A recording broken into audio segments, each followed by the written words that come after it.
मेरा नाम है डॉक्टर अजय सिंह रावत। मैं यहाँ कुमाऊँ विश्वविद्यालय में था इतिहास विभाग का अध्यक्ष, और 1973 से लेकर 2007 तक मैंने पढ़ाया यहाँ पर। बीच बीच में मैं बाहर भी जाते रहा। मैं अंतर्राष्ट्रीय संगठन है international union of forestry research organization Vienna, उसका 1995 से 2005 तक अध्यक्ष भी रहा।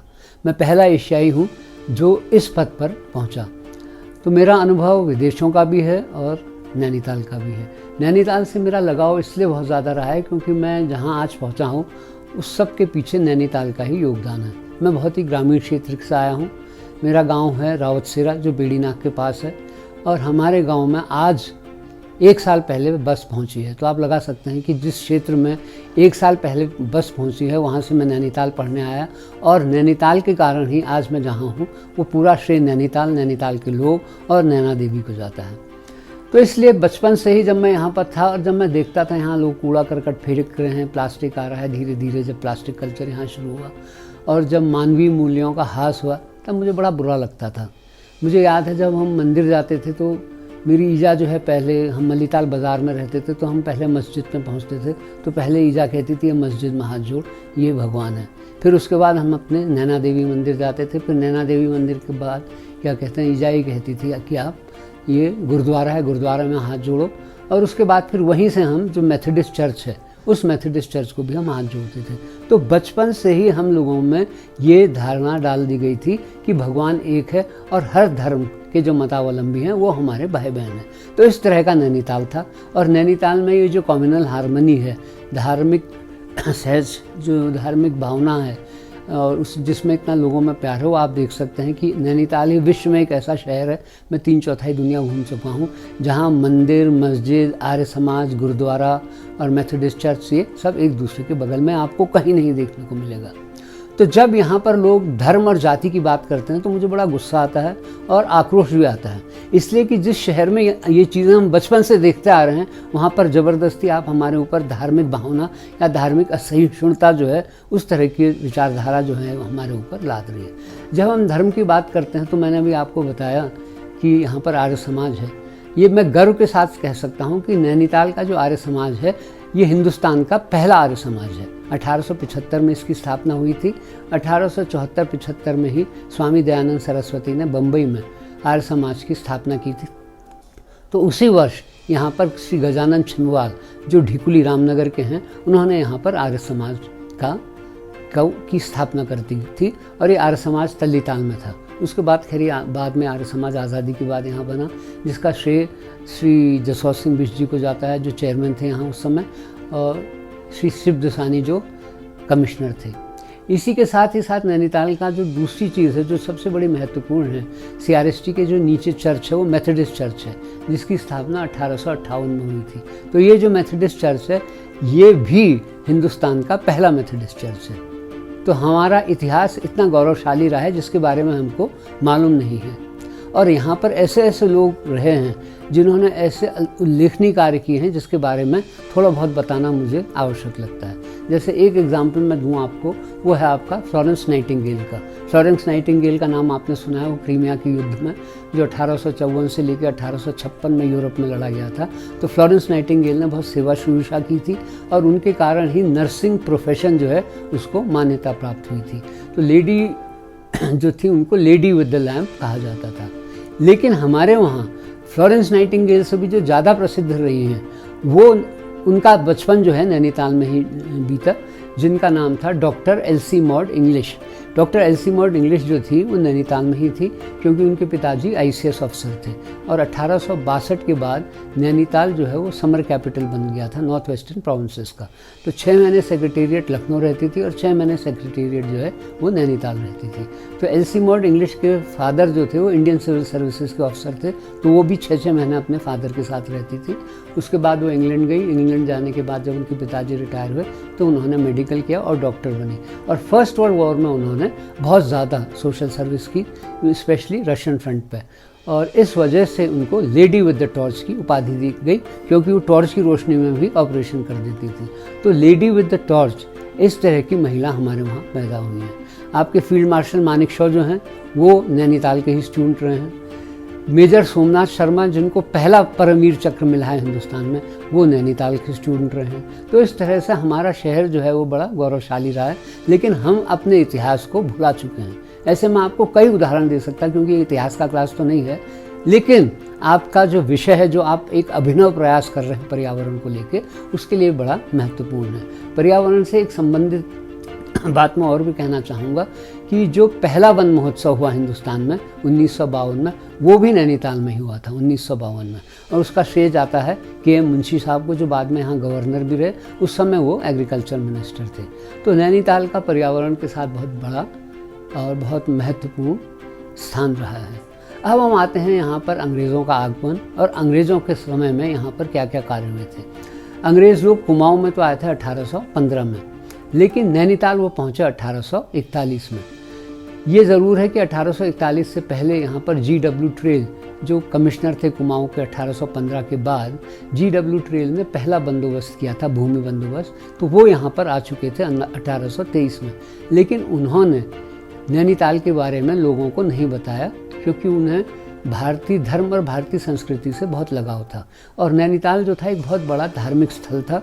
इसको कहते थे त्रिऋषि सरोवर। अत्रि, अगस्त्य और पुलाह, इन 3 ऋषियों के नाम से इस स्थान का नाम पड़ा था, और ये बहुत बड़ा पिलग्रिमेज सेंटर था। तो उनको लगता था कि इसकी जो पवित्रता जो है, इसकी रिलीजियस सैंक्टिटी है, वो अंग्रेज़ लोग ख़त्म कर देंगे, तो इसलिए उन्होंने इसके बारे में लोगों को बताया नहीं।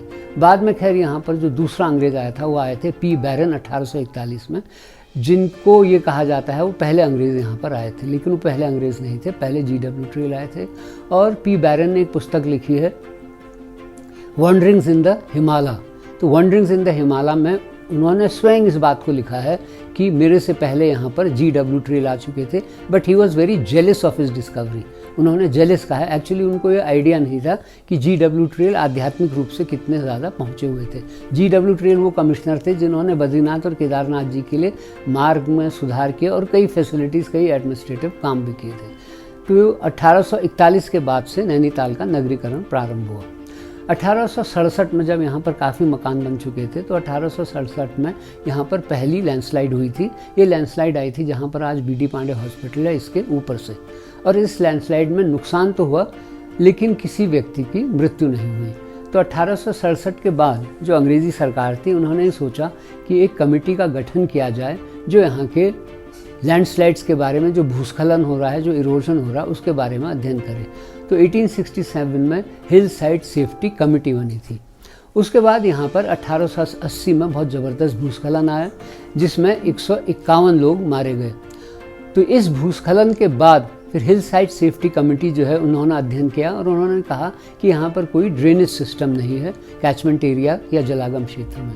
तो यहाँ पर 79 किलोमीटर लेंथ ऑफ ड्रेन्स जो हैं वो बनाई गई। और उसके बाद आज भी ये जो हैं ड्रेन्स हमारी लाइफलाइन है, और इन ड्रेन्स को हमें स्वच्छ और साफ़ रखना हमारे लिए ज़रूरी है। और हमारा ये दुर्भाग्य है कि इन ड्रेन्स के ऊपर भी एक टाइम पे अतिक्रमण हो गया था। इस वजह से 2004 में मैंने एक केस किया था, पब्लिक इंटरेस्ट लिटिगेशन किया था हाई कोर्ट में, जिसकी वजह से ये नालियों के ऊपर जो कंस्ट्रक्शन है तोड़ा गया। ये जो हमारे नाले हैं, ये हमारी लाइफलाइन है नैनीताल की, और आज भी नैनीताल जो बचा हुआ है वो इन ड्रेन्स की वजह से, जो 79 किलोमीटर लेंथ है, उन ड्रेन्स की वजह से बचा हुआ है।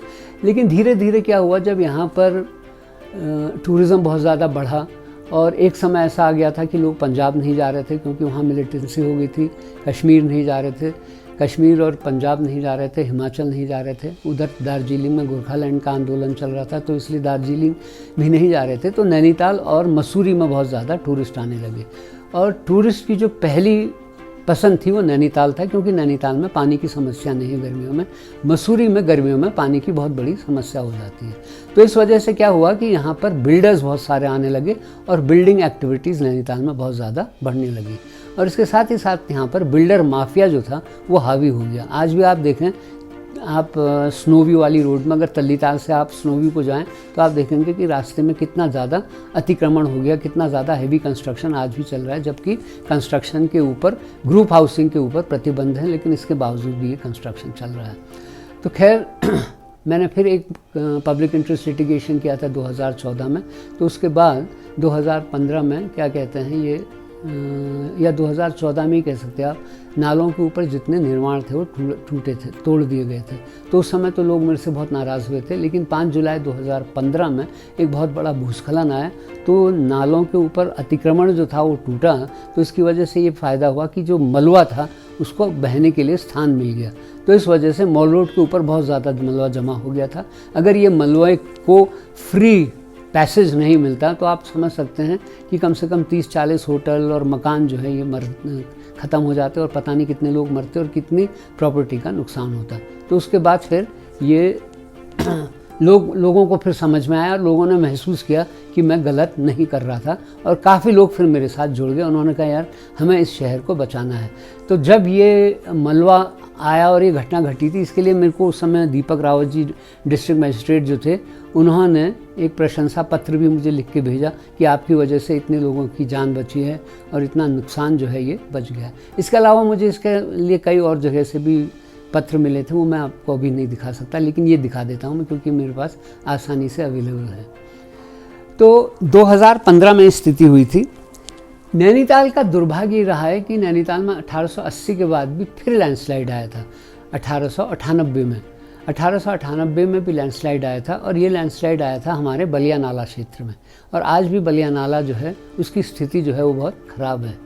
तो बलिया नाले की वजह से आजकल भी लगातार भूस्खलन चल रहा है, और हर साल बरसात के टाइम पे जो उस क्षेत्र में रहते हैं उन लोगों को विस्थापित कर दिया जाता है। तो ये एक समस्या है जिसने मुझे काफ़ी चिंतित किया था।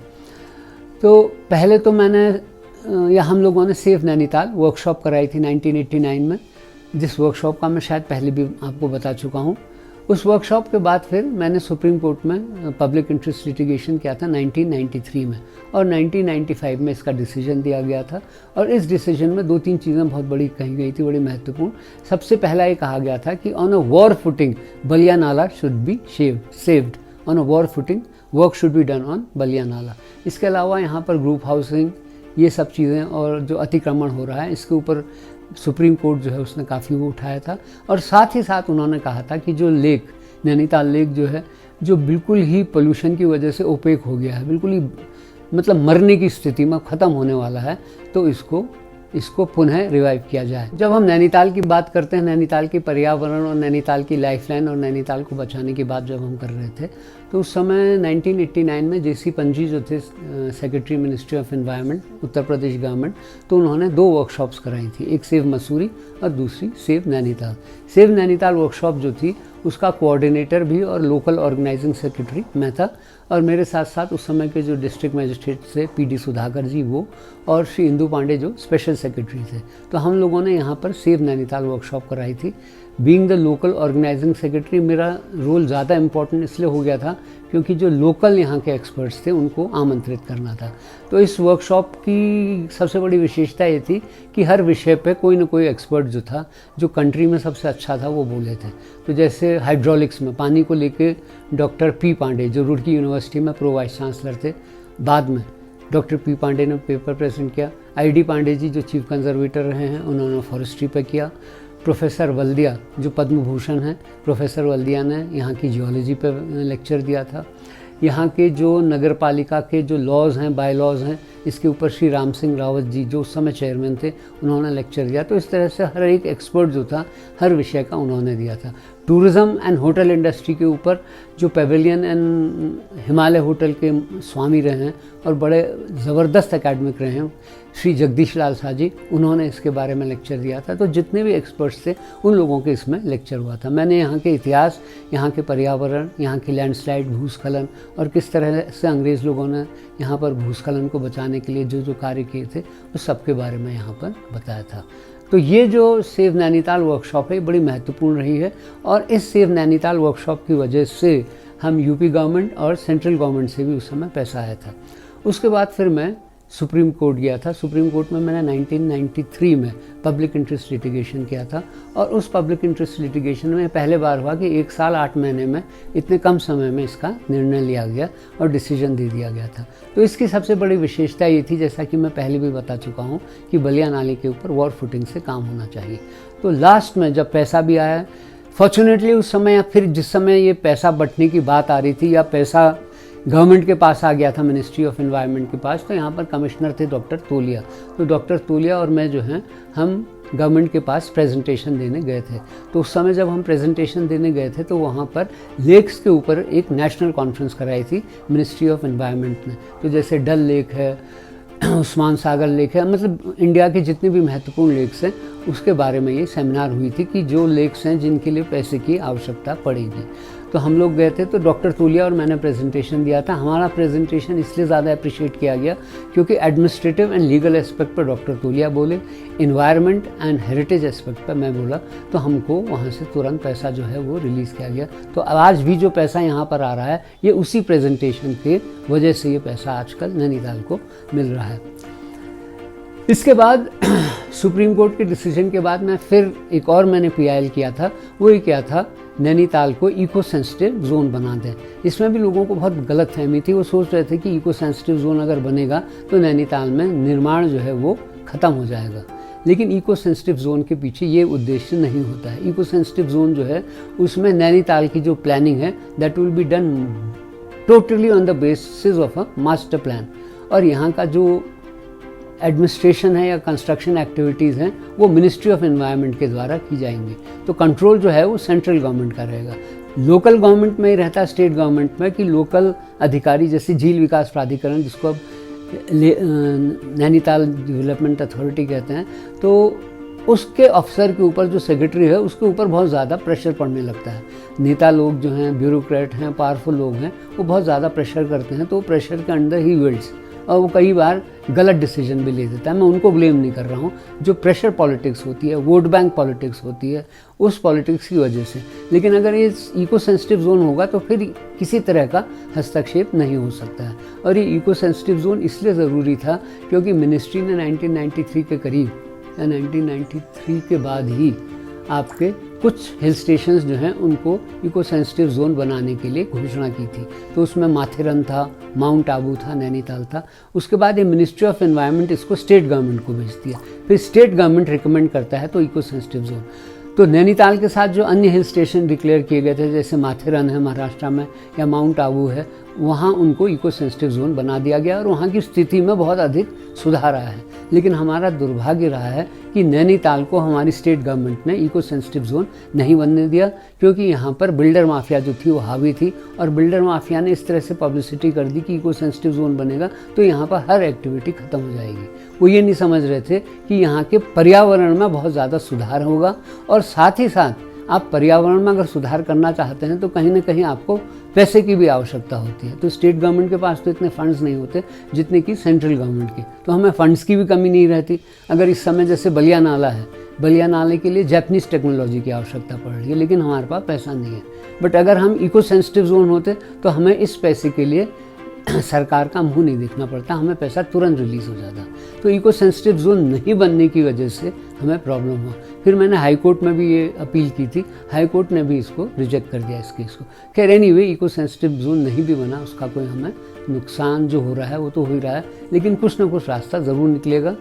और मुझे काफ़ी उम्मीद है, जैसे आप लोग हैं, राजीव लोचन शाह हैं, और आप लोग जो हैं बड़ा अच्छा कार्य कर रहे हैं। और एक बीच में एक ऑस्ट्रेलियन भी आए थे, मुझे इस समय उनका नाम याद नहीं आ रहा है। He is a good friend of mind, मेरे माइंड स्लिप हो रहा क्योंकि नाम उनको बड़ा टिपिकल है।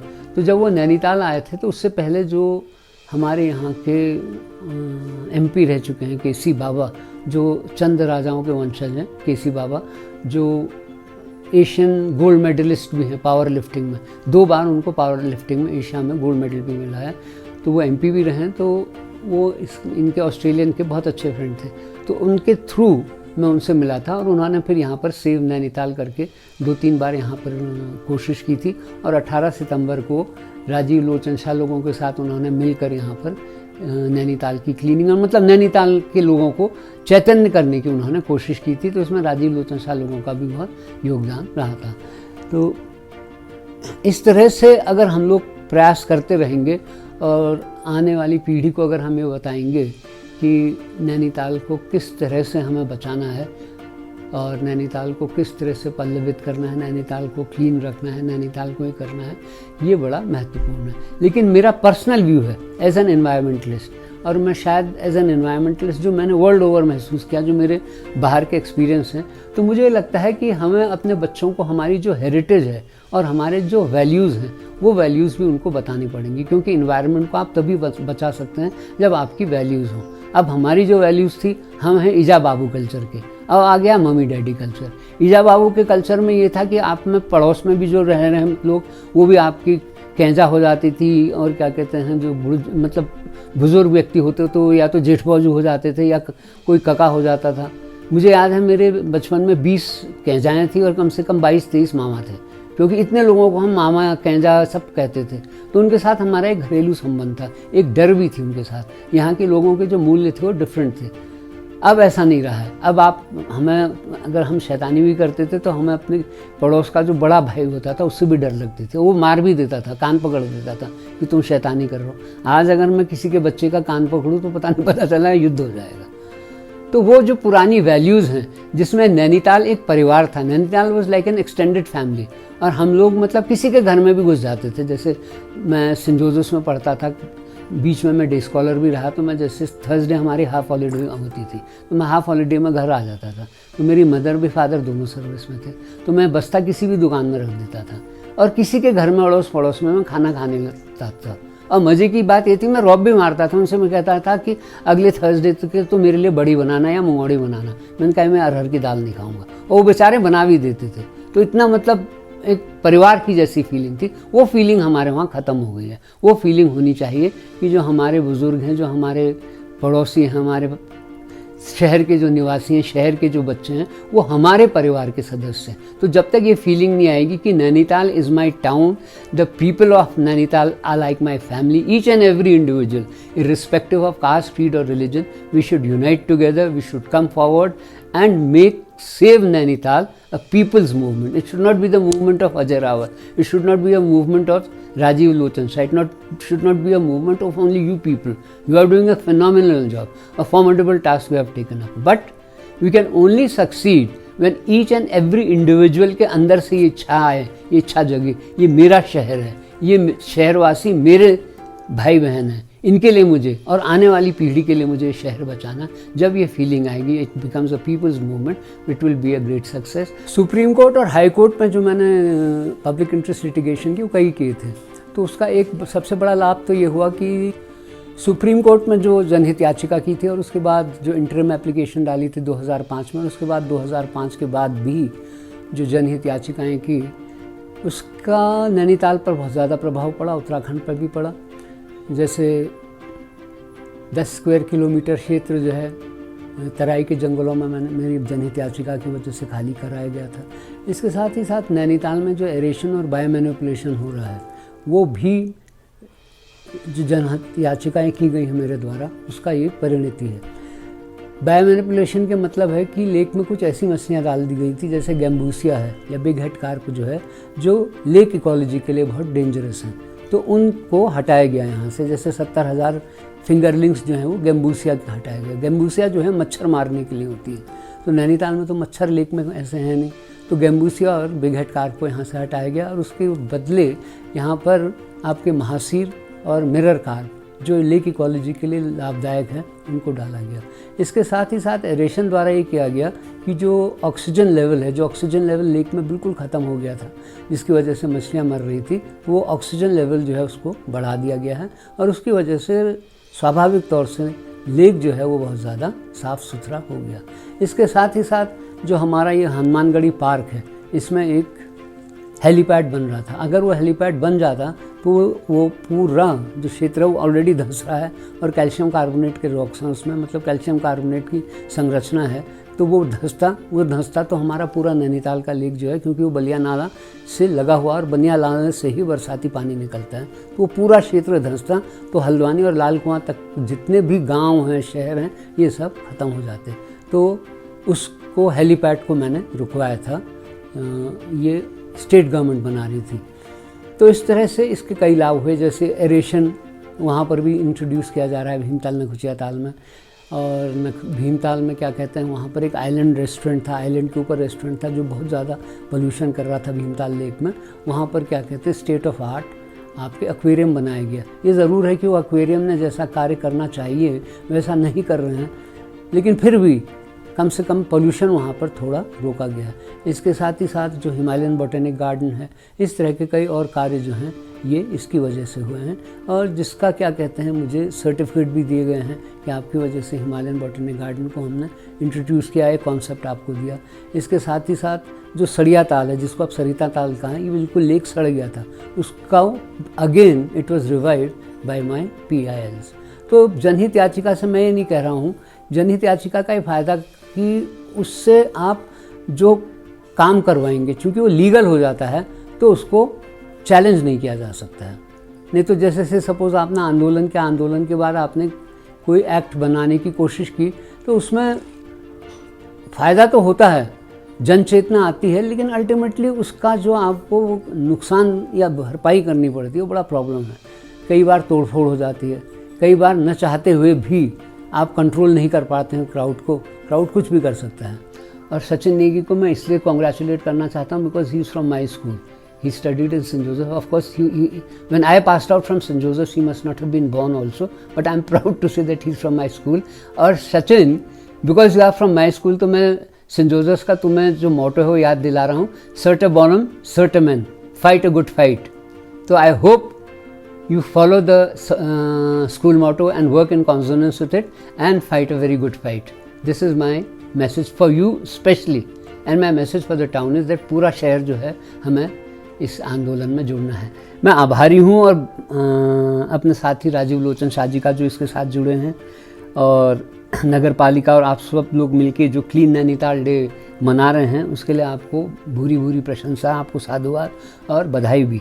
I am very very grateful and I am very happy that जय जोशी जो ग्रीन आर्मी से हैं, वो ग्रीन आर्मी नैनीताल में जो है उसका प्रतिनिधित्व कर रहे हैं। टिबेटन एसोसिएशन, खोका एसोसिएशन जो है वो भी इसमें साथ ही साथ है। बासुराय जो हिलदारी की ओर से इसका प्रतिनिधित्व कर रहे हैं। और मैं बासुराय से पहले बार मिला, नाम तो मैंने सुना था, लेकिन मुझे ये नहीं मालूम था कि he such a committed and such a dedicated worker, both of them, Jai Joshi and बासुराय। मुझे इनका कमिटमेंट और इनकी विल पावर जो है और इनका जो एक कॉज के साथ जुड़ना जो है वो बड़ा अच्छा लगा। And specially I personally feel that very soon they will become youth icons of Nainital as far as environment is concerned. इसके अलावा लतिका जो जागृति ऑर्गेनाइजेशन है उसके साथ जुड़ी हुई हैं। लतिका को मैं जानता हूँ, she is been doing a very good work. ये फॉरेस्ट्री और इन कार्यक्रम में भी रहती है, एनवायरनमेंट में भी रहती है, and I have seen her work personally. So she is also a very good girl who is doing a very good work. इसके अलावा जो सिटीजन्स हैं यहाँ के शहर के और अलग अलग ऑर्गेनाइजेशंस हैं और जो इसमें काम कर रहे हैं, जुड़े हुए हैं, वो सभी बधाई के पात्र हैं। और मैं आशा करता हूँ कि आप लोग सब मिलकर जो काम कर रहे हैं तो नैनीताल शहर जो है it will become an icon itself, it will epitomise environment, you will translate environment into a message, into an ideal, into an example, not only for Nainital, not only for Uttarakhand, but for the whole country and hopefully for all the Himalayan states. Thank you.